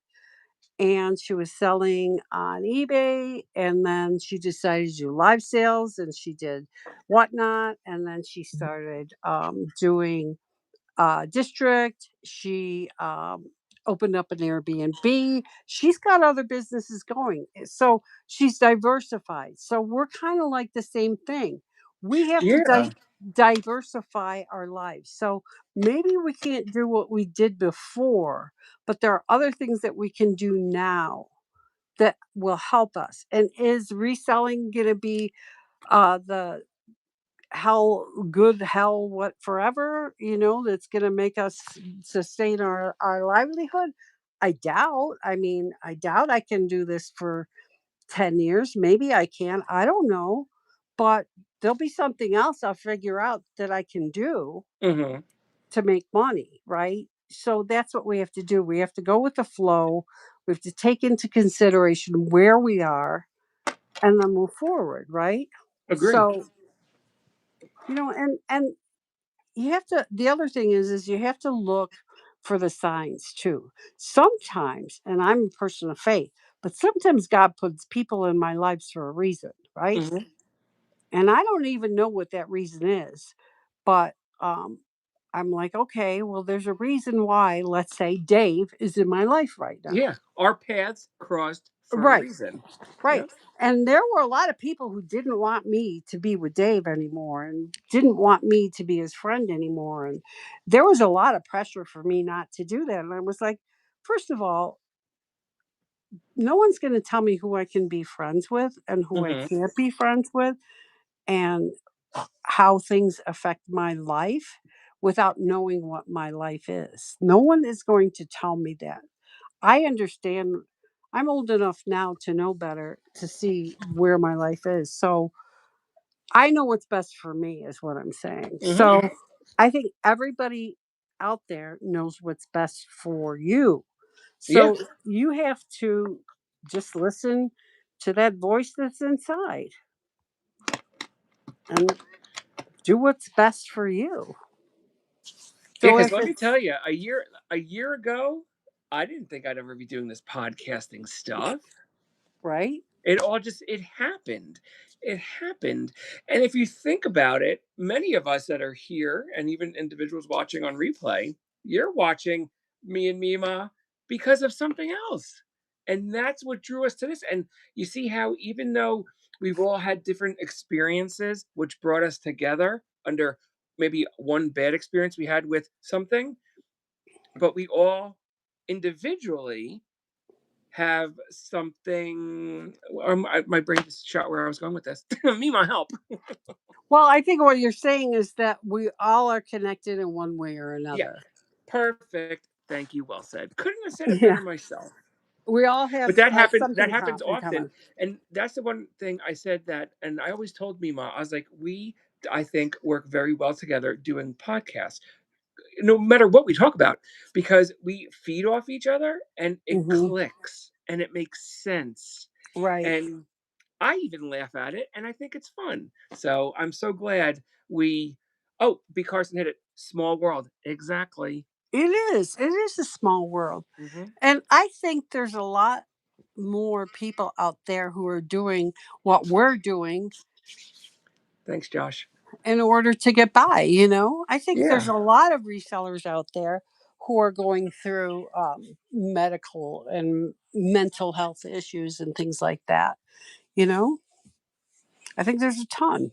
Yeah. It's crazy. I never thought about it. Mima and I have had this conversation. That's one of the reasons why we're talking about this topic. And we could talk about this topic again For because there's days. so many different facets we could talk about. Hmm. Um, what was I saying?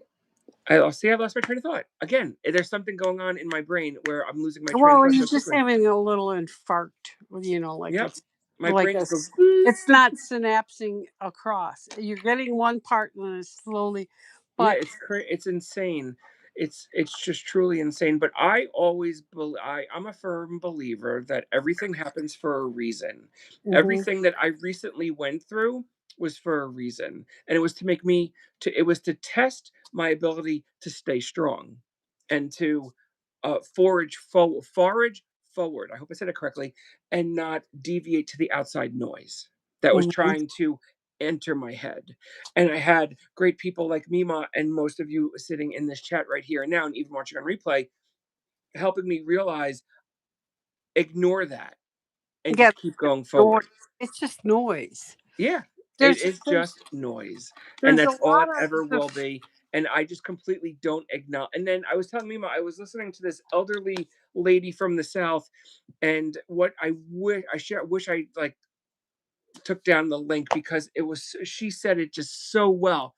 Like ignore the outside noise that they want you to react and explode with craziness, and I know that's what was expected of me. But when I didn't do it, I think it just was like, well, he won't do it, so we'll move on to someone else. hmm Yep. It's interesting. It's interesting how things Yeah. happen. Hmm. And I do believe everything happens for a reason. Our Mine and Mima's paths crossed. I forgot that guy's show. I remember I was asked to go by, I forgot the guy from Poshmark. He's like, "Oh, come here, come here. They want to talk to you too." I said, "Okay."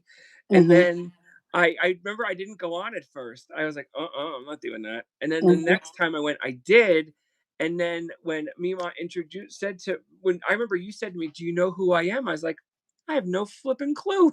hmm And then when you told me, I was like, now I know who you are. Now I know who you are. Yep. But I'm Yeah. so glad our paths crossed, and I enjoy working with you in this facet and on our live sales too. I enjoy that as well. uh, Janet says, please know that Google is not your friend. Talk with people who live it every day and have experienced it. They know and can direct you. Like me, Mom and Dave. Yeah. Yep. Yep. We try. But Yeah. I'm enjoying this. Um, there's stuff on Google. Just take Google with a grain of salt. That's all. Hmm. Yeah. Just take. Google's still in preschool. It doesn't have a kindergarten diploma yet. So I went to, You uh, find so many more errors than correct info on so Google. here's my story, and I'm sticking to it. I uh got a recommendation for a knee surgeon back in December to go see. I had to wait like 4 months to see this guy. Um and I'm still not sure about my knee surgery. I mean I am, but I know I need it, right? But I'm not ready for it mentally, I guess. So anyway, I met with this doctor and he was an asshole, you know. He really was. He was an asshole. And he was an asshole about my medications. And he was an asshole to the point where when he left the room, his assistant tried to sugarcoat everything and like gloss it over and try to make me feel better because he knew he was an asshole. So I've been through enough to where I'm like, well, I need to digest this, right? I need to digest what happened and see if I want to do anything because I don't know if I do or not. But I said, well, I'm going to go back to my other doctor because I was leaving for my trip and stuff, and I needed him to help me get through that. And I want to see what he says, and I want to see what my other doctor who cares for me monthly says, because I knew what they were going to say. I already knew what they were going to say.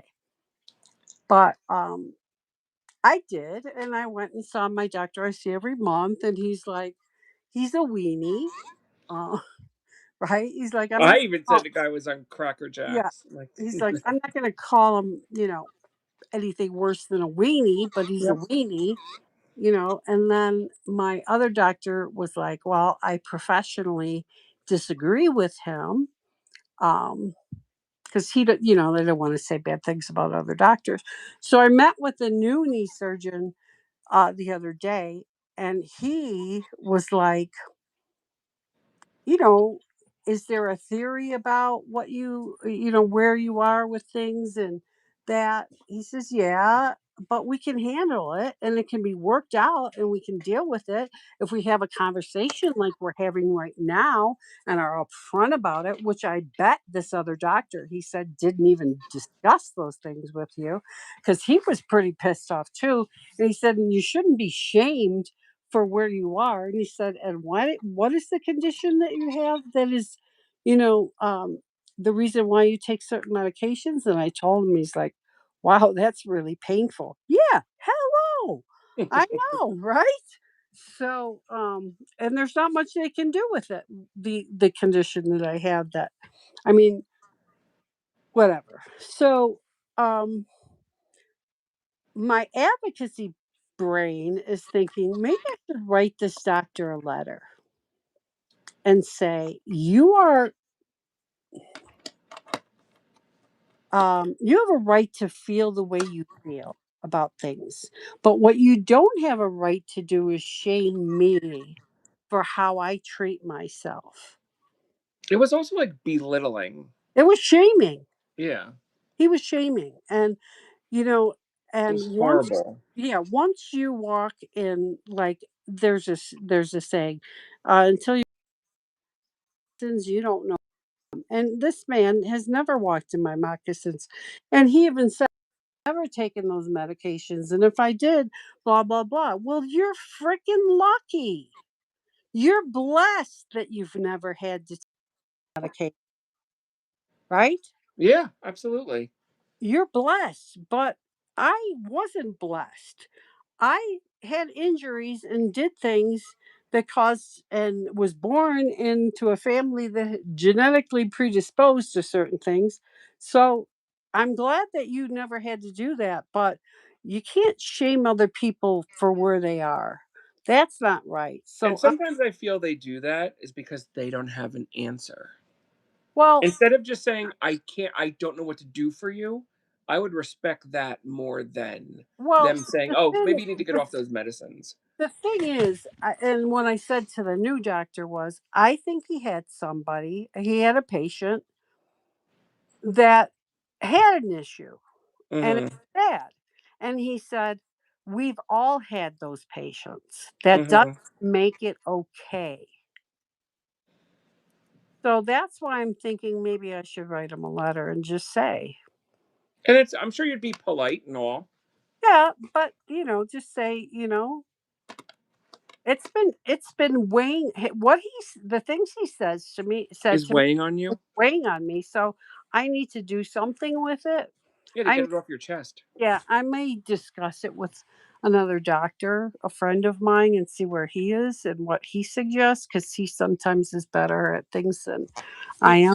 the one thing I learned is to always like write it down because Mhm. because if you've written it down, it's truly I learned this I remember in therapy. It's like and you don't have to send it. Right, you can get It's off your chest, that, yeah, because you wrote it down. right. Just to get it just so it's not like thriving and I don't want to use Right, the word eating at you, but on the conscience of bothering you. On the right. verge of still bothering you.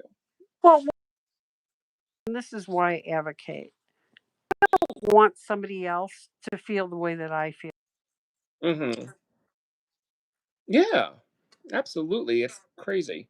So that's why I think I may do something, but I still have to work I through. I understand what you mean by asking other I agree with what you're saying. Mhm. because you wouldn't want him to blacklist you in that, doctor field. Because Right. I know they all chit chat. I know that I'm sure they chit chat. They have to. They have to round table things, I'm sure, once in a while. But Yeah. I remember the day you went to that doctor's appointment and when we spoke and when you told Mhm. me what was said to you, I was like, "What?" Yeah, I know, I'm and like, that's "Do you know why what I like take in the surgeries I've had?" right, I know, I know.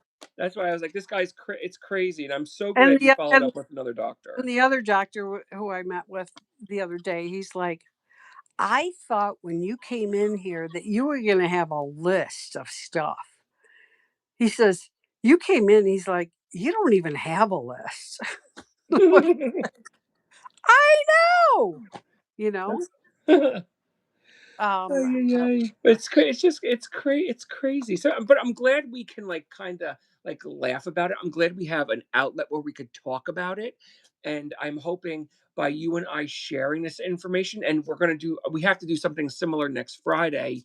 Maybe we'll mhm, pick another aspect of it, but just for others to, people even watching on replay, just so someone they have a place, they have an outlet where they can say something and mhm. know that they're not going to be judged by the things they say regarding a condition they have, right? B. Carson, Oh, you need pliers to help you zip up your jeans now? Oh, that's funny. nothing wrong with that. They got vintage pliers. I'm sure we could find for you. Be Who remembers lying on your bed to zip up your tight jeans in the '70s? Me, right here. You laid down on the bed so that your tummy was flat so you could get into those tight What jeans. year? In the '70s. Oh, In our what do we have? Jordache. What was another brand? Uh, uh, what was the other brand? Gloria Vanderbilt was one, but Jordache big. Guess was the other. Um, that's so funny. I didn't make a comment because I was in diapers. But that's what the one thing Mima, and it's actually in our flyer. mm, Mima put one thing, and when I looked at it, I thought about what it for about a minute. How we're from two generations, and right? how even though we're from two generations, our life lessons and our life experiences, even in two different generations, meshed and clicked, and we became Hmm. friends. Right. Wasn't that? It's so neat, and a lot of people don't. When I saw that, I never thought about that until I read it, and I was like, that is the cool thing because not a lot of people have that, you Oh, know? I'm just looking at this how it applies with the spoon situation. When you have a high spoon day, okay, you can Uh-huh. photograph 20 items, draft your listing, ship your packages, and go live. Okay. But when you got a low spoon day, you could maybe answer some messages, edit one listing, pack one order, and rest. And that's not being lazy. That's strategically managing how much energy you have that day. And it's okay to have no energy, Right. and it's It's okay. okay if you don't change out of your pajamas. It's okay. Right. It's Right. okay. I had a Or I if you had don't I brush had a your big I had a hair. hard time with that in the beginning when I first had this. Like the first day I didn't change out of my pajamas because I was just miserable. And Hmm. then it took lots of therapy for me to be able to say, it's okay. It's not every day, but Right. it's okay when it happens. And it's okay for me to say no and cancel an engagement. It's okay Right. to not feel bad. Because somewhere in that spoon thing, it said something about canceling like Hmm. something. I've had to cancel plenty of times. Plenty of Oh times. yeah. I had to last night. Even though I knew Mima had something to do, I was going to hop on live. Josh and I spoke briefly, and I was telling him how I had a headache, and then I was like, and he's like, you know what, just rest. And I'm like, you know what, Josh, you're right. I can just rest. And I said, I'll just do the podcast tomorrow at Mima. And And boom, I I was didn't go live. I was thinking the other day, I was talking I made some comment to another YouTuber who discusses bad resellers right now, and she misconstrued it and put it out there, but it was about how I said something about if I get an order, if somebody orders something, sometimes I'll wait for 2 or 3 orders in the next 2 or 3 days and then do it all at once so that I only have to make 1 trip to the post office, right? Mhm. And she, like, shamed me. "What do you mean you do that? Da, da, da, da." And I thought, "Who the hell are you?" Right? You don't walk in my body. You don't know, the amount of issues that I have, and if I can do that and that helps me and my shipping gets out and people get their stuff, what how does that affect your life? You know? It doesn't. Yeah, I And mean, it's I know. it's I mean, it's this I myself, there's times I ship super fast, and there's times I'm super slow, and it is what it is. I know with this selling of the, I got to get in. Well, we could discuss this when we do the live sales tomorrow. I got to Mhm, do better, like cutoffs, because I feel guilty with the shipping charges. mhm. I think it's so ridiculously expensive. Like to mail one piece of jewelry, I'm going to charge you $5. That's crazy. That's why I like buy a few things and then I'll ship it out. But I understand what you're saying, and it's insane. I mean, I've had to change my way of organizing, and it's always a work in progress. Right. I'm far from perfect. I've never ever said I was perfect, but it's always a learning curve for me. And unfortunately, technology is not one of my strong suits. So, As long as, like, okay, I mean, I understand if you haven't done anything in a week, you have to be transparent. And mhm. here's the thing, being transparent with each other is a good thing. Yeah, So I love say transparency. say okay, say Dave has a sale, right? I want something that Dave has. But say I don't get paid till 2 weeks from now. If I'm transparent with Dave and say, "Dave, I don't get paid for 2 weeks. Is it okay if you hold that for me for 2 weeks?" It's up to him to say yes or no, but at least I'm being honest with him, right? And I'm the first one that'll work with anybody, Right. because I do this live selling or reselling because I could do more things with my family with the income I make from it, Mhm. which is neat. Like, oh, the girls want to go get their nails done. Boom, take the money But out of the that's a reselling. two-way street. Say Dave hasn't been feeling well all Yep. week. He hasn't been able to get his shipping out. Dave needs to say, reach out to everyone and say, "Guys, I'm having a Mhm. problem this week. My shipping's going to be late. I'll try to do it next Yep. week. Do you have a problem with that?" Yeah, like We have I to. know I still have a few more boxes I know I still need to close, but knowing I have a show tomorrow, or you and Hmm. I have a show tomorrow, um, that's why like the boxes I do have ready to go. Like if they buy anything, I just throw it in. Like, oh look, it doesn't cost you any more shipping because this is getting ready to go out the door on Monday. And that's the other thing, the other issue I had. I've always had the luxury of having all my boxes picked up on the daily. Since the first blizzard we had in New Jersey, Hmm. they fed or UPS has cut me off from pickups. Right. I'm like, are you kidding me? I'm Hmm. like, it's so frustrating. I Because mean, we're not saying to do it all the time where you'd yeah. say, every month we're waiting 2 weeks. I mean, that's a little bit excessive. If there's an Yeah, issue, yeah, and if someone needed something immediately, like B. Carson said, I know she had needed something. All I do is ask, and I'll boom, get it out the yeah. door. If 1, 2, you 3, no want something problem. right away, we can get it out. Like, Yeah, no problem. we'll do what we need to do. If Hmm. I can't do it, I'll get my son to package it up. You Yeah. know, See, that's um, the one thing I have to learn to let it go is let me accept help.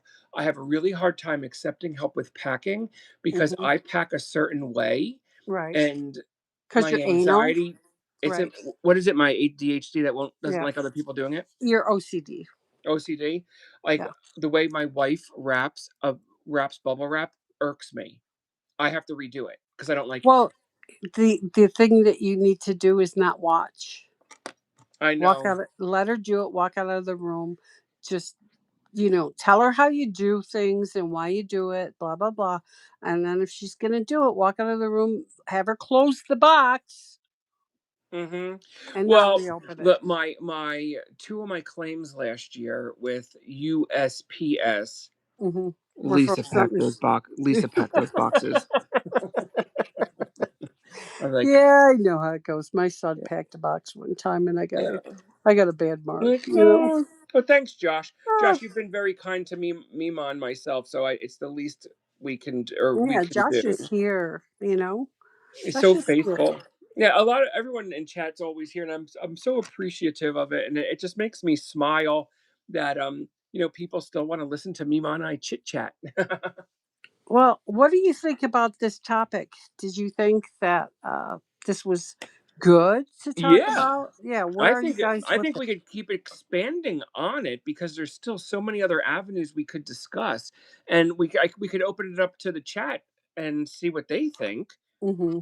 I You know, see if they think we hearts. can, if they want us to expand on it and keep discussing it, because there's still a lot to discuss. Right, right. And like, if things don't sell during a sale, okay, this is what I get stuck with. Okay, so if I source and things don't sell, so is it the pricing's too high? Is it's something that people don't want? Is it something I need to list somewhere else? This is where I get in my brain, right? Okay, what am I going to do with this stuff now? Do people not want it? Should I bring it back and lower the price? That's where I am. So Yeah, well, that's what. Well, tomorrow I was going to tomorrow. do tomorrow's show. I was obviously we're having our live sale, but I was going to do some new stuff like for the first half, and Hmm. well, obviously I was going to talk to you about it. Maybe not in this public forum. I shouldn't talk to you about it, but hey, it is what it is. And in the Hmm. second half, why don't we do items that we want to put like per se on clearance before say listing them on our alternative sites for sale, just to see if Right. the people do want to buy them. You know. Hmm. But So I just saw a whole plethora of positive comments about this topic, and that I guess we should consider keep talking about it, because there is a lot there is a lot to discuss. Truly, the one thing that drives me like batty, hmm just the insurance aspect. I still don't understand. Even though I worked in insurance, even though I worked in insurance, like I have, like my mom always breathing down my neck about her health insurance bills. I'm like, Ma, I worked in risk control. I settled claims for people that were injured. I hmm didn't deal with the medical bills. right. I would read the medical reports to determine how much a claim was worth. I said I didn't sit and say, okay, that MRI should be 1,200 and you were charged 1,400. That's overcharging. Blah, blah, blah, blah, blah. I didn't know anything like that. So, like I said, so many things we could talk about this topic, and I'm so glad we talked about it because I haven't. I'm sure it's been discussed on a platforms like this somewhere, but nothing that I've seen. Yeah, I did see a few little things today, but I didn't really watch them about people who are disabled or something like that who are resellers. I did see that, Uh but huh. nothing about how to get through it, how to make it easier for How to yourself. combat it. And Yeah. I think I think this is a great topic to keep discussing because it's so like relevant in so many of our lives, and in this community, I feel it's got a higher percentage Hmm. than other um positions per Marcella se. and Stephanie, don't ever feel bad about not purchasing. What I'm saying is, I'm trying to figure out where I'm supposed to move my stuff. Do I bring it back? And that's my brain. Yeah, because It, that was the other thing Mima and I were discussing. Like, oh, maybe we could do a live show on like showing. Ow, this thing just pinched me, like when we showing a particular item and saying, "Oh, what do you think about that? What should we charge for it?" Stuff like yeah, that to help pricing. But we're doing our research, how we do our yeah, like how we research, do our how we research and such. yeah. There's so many different things we could chit chat about, but I want to continue with this reselling versus um chronic illness or chronic. Do you want to say chronic illness? Is that what it's chronic illness? Yeah, chronic illness. Oh, Janice says, my aunt told me she would sit in a bathtub to get her jeans wet and let them dry on her so they were skin tight. Yeah, we did crazy stuff back Oh my then. god. We did. We did crazy Mm. stuff. And Oh, and then hot whoever, whatever pants. anyone said, I don't care. Come to our show. Even I, we like chit chatting with everybody, and even if you don't buy, even if you just come to window shop, I like window shopping myself. I do a lot of Right, I window do shopping. too. We all go to different Yeah, channels and watch and see what people have and learn from them yeah, and what they have. I mean, that's how I've learned a lot of stuff, yeah. is going It's different places. exactly, and I've learned. I mean, I've learned a lot from other YouTubers. Um, like I still cannot believe this is truly only my third year of being on YouTube because I never even like not that I didn't know about it. I knew about it, but I didn't realize it was this like huge universe, like Mhm. all on its own. I had no clue it was this what it currently is. But the one thing, do you say I don't see lots of live sales? Do you, Mima? Or is it just On me not finding them? on Probably. YouTube, there's not as many on YouTube. There's a lot more on different platforms like, Whatnot and Instagram and eBay has lives now and District has lives Uh now. huh. I see. Poshmark has lives now. I'm enjoying YouTube. I literally just started YouTube live sales. I think it was in August, I think, was my first one that I Hmm. ever did. And I truly liked it because it fit with my narrative. And my narrative being, I have this medical condition that I wasn't always public about. And if I Hmm. needed extra time, I could take it without being Right, scolded. because different um, platforms have different rules where Yep. you have to get certain things out in a day or Yep. 2 days or whatever, and you have to follow the rules. And sometimes we can't follow the rules. Marcella has a question. Says, I have a question about video for YouTube. Do you just video from a phone or use StreamYard? I use my telephone. Did we use StreamYard? Is We that the thing we used used? No, we used a platform like StreamYard when we did the other show, Uh huh. but we still used our phone on there. Yeah, we I still used use our my phone, phone. and since it's just Mima and I, it's just the two of us. If we need that other thing again, I would get it, but I canceled the service because it was quite pricey. Yeah, it was quite pricey, and you can get StreamYard and only use it a certain way, and it's free certain things. I don't know how that all works, but Mhm. my aunts would use olive oil and lay out on the roof. I would call them my deep fried aunts. Joshy boy, you not only use olive oil, but you put iodine in the olive oil. So when you put it on, it also gives you that color. So when you're laying out, you get the Wait, was color that to put plus. clothes on, or was that to get a No, suntan? to get a suntan. Oh my gosh. Lisa used to use my Or wife used baby oil. baby oil with the iodine in it. Yep. Yeah, Remember that? Lisa used baby oil. I used to be well, I was much thinner and in great shape when I was younger. Now I just let it go because I don't give a shit anymore.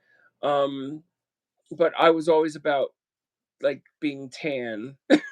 But I didn't like laying out in the sun, so I would go to the tanning thing. Mm-hmm. And that's where you use like the oil. Like Lisa used baby oil there too. Mm-hmm. To like a crispy, and then I was a crispy critter. Well, I find for me, Janet, that winter is my hardest time of the year. Mine Okay. too. I have a hard time getting through the winter because of my illness. It's a struggle. Doesn't get better every year, but it's hard. And once spring comes, they start getting better, and then that. But yeah. It's frustrating. Hmm. It's I think frustrating. I think there's a storm on its way coming by me because my head was really off today. Yeah, So we have one coming. When my wife came home from work, I was telling her how my neck was so it I could feel it on either side of my neck. It gets so stiff. And like yeah, my neck I was. try to massage it down, and then she said to me that, "Oh, we're getting another snowstorm." It's like we've had so many snowstorms this week. It's crazy. We had the one blizzard in the beginning of the week. And then Hmm. we had 4 inches of snow. Then we had a dusting. We're getting another dusting, and then we may have another blizzard on Wednesday, but hopefully it'll be rain, not snow. Tuesday, Wednesday, Thursday looks like I'm having issues here. I don't know if it's rain or snow, but it's ugly. Yeah, I know we have multiple times this coming up week too, but that was going to be our worst one, like where it could Hmm. interrupt travel. Here, let me Yeah, just see real quick. I feel, oh, here it is. Where's the weather for the week? I don't want to just see for today.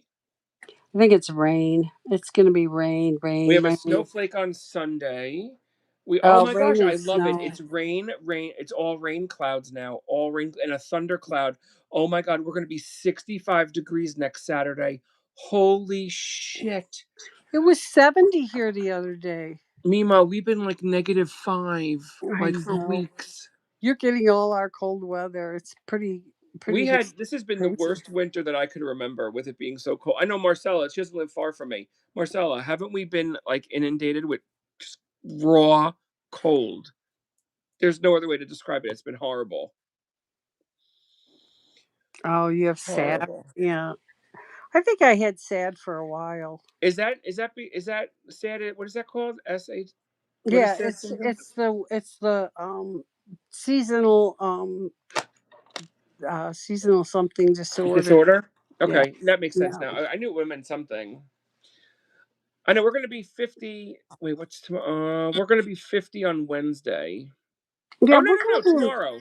we're gonna be in the 30s and 50s next week. So, but yeah, Seasonal I had to affective put the disorder. air on in my car. It's crazy, right? No, it's I can't much long. I can't handle this cold. We're gonna be dipping in.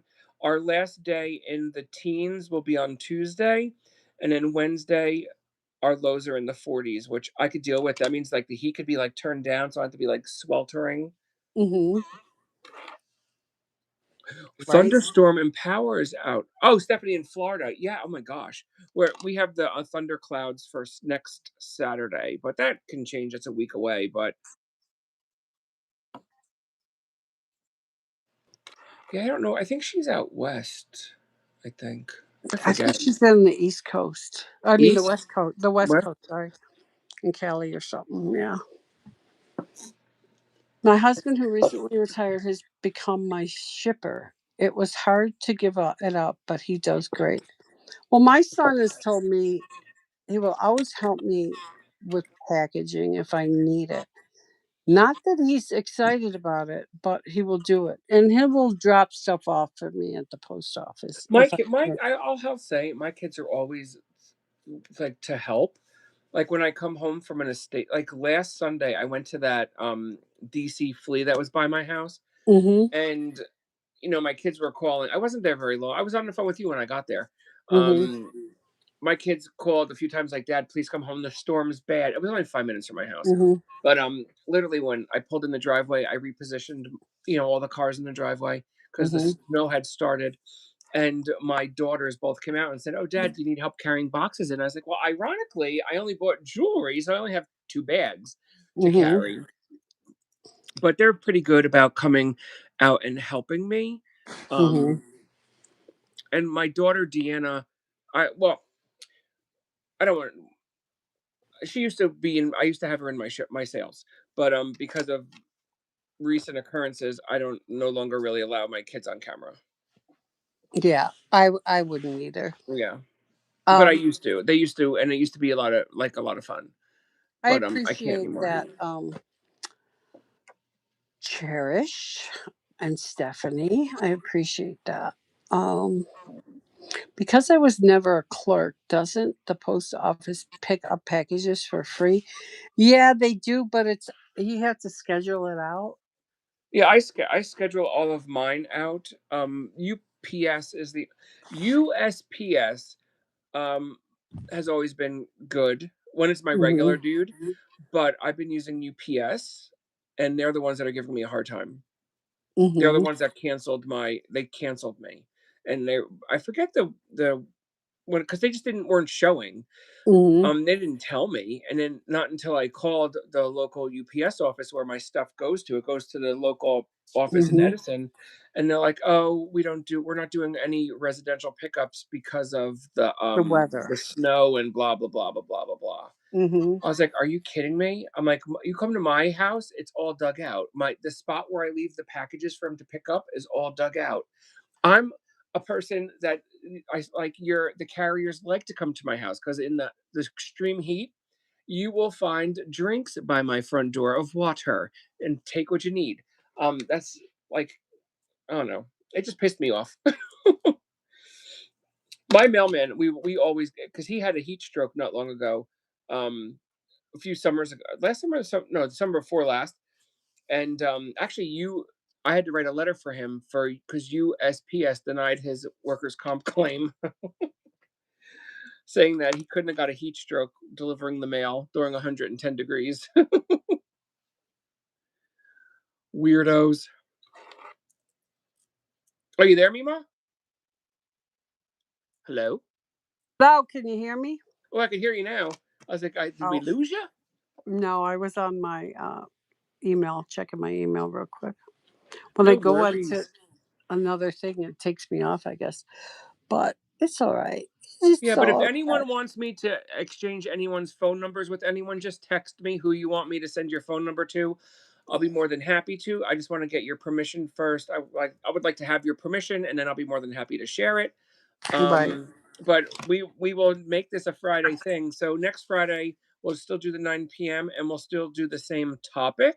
So please make sure to I'll set Or it if up. you have ideas for something else to talk about, let us know. Yes, absolutely. And we'll just I mean we could always, change the topic. It takes 2 seconds. Josh has But gotta go to sleep, so do yep, we. but make sure to bookmark and please hit a thumbs up and we're going to say our thank yous and all, right?